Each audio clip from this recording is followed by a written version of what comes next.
Many problems that human beings are suffering is simply because we have lost that awareness as to how to be in sync with the many forces. If you become in rhythm with life, you will also wake up somewhere after 3 a.m. At that time, if you sit up and do whatever process you have been initiated for, it will bear maximum fruit.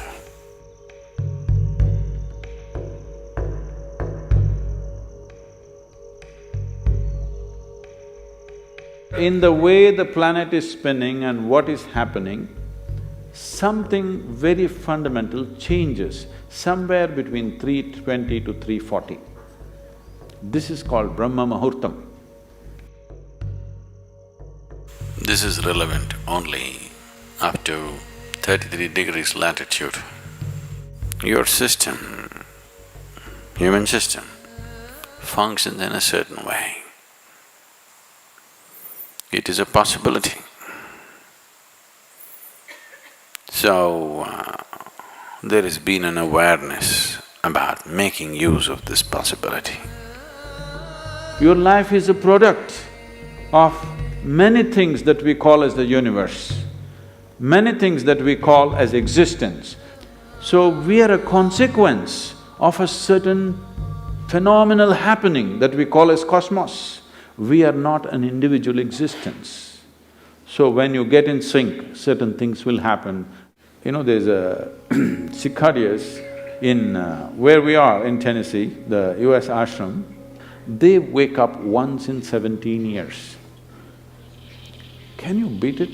They know it is 17 years and they come awake and they breed and they go back to sleep. They're keeping time once in 17 years. No alarm bell anywhere. Well, how is this? I'm saying they're in sync with nature. We have lost sync within nature and we think that is our nature. No. All the many ailments, many problems that human beings are suffering is simply because we have lost that awareness as to how to be in sync with the many forces which are making us who we are. So yoga is to bring that sync so that you are in rhythm with life. If you become in rhythm with life, you will also wake up somewhere just after 3 a.m. If you're conscious, suddenly a certain spark of aliveness will happen within you. Even if you're in deep sleep, you will come awake. This must happen to you. This means you're falling in sync with it. You're falling in sync with life. So what should I do? Should I meditate? Should I do a kriya? Doesn't matter what.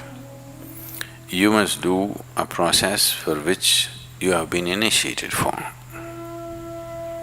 Because initiation means you were not just taught a practice, it was introduced into your system, it was implanted in your system. So whatever, if there is a life seed within you, if you're awake at Brahma Muhurtam and sit for whatever that practice is, it bears maximum fruit because of the way the planet is behaving in relation to your system. If you become aware in a certain way, a certain level of awareness is achieved within you, you will see, you will simply know when the time is. If you go to bed at the right time, you don't have to look at your watch. You will always know when it is 3:40, because the body will behave in a different way. At that time, if you sit up and do whatever process you have been initiated for, not what you picked up from a book, it will bear maximum fruit.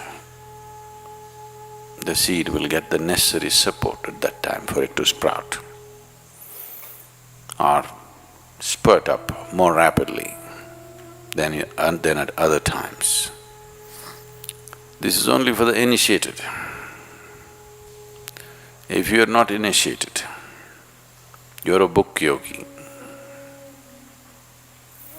then 340, 640, 740, not so much of a difference. Sandhya kalas are more important for such people. Sandhya means 20 minutes before sunrise, 20 minutes after sunrise, or 20 minutes before sunset and 20 minutes after sunset. The same goes for noon and midnight, but they're of a different nature. So these two twilights are better for the uninitiated. 340 is good for those who've been powerfully initiated.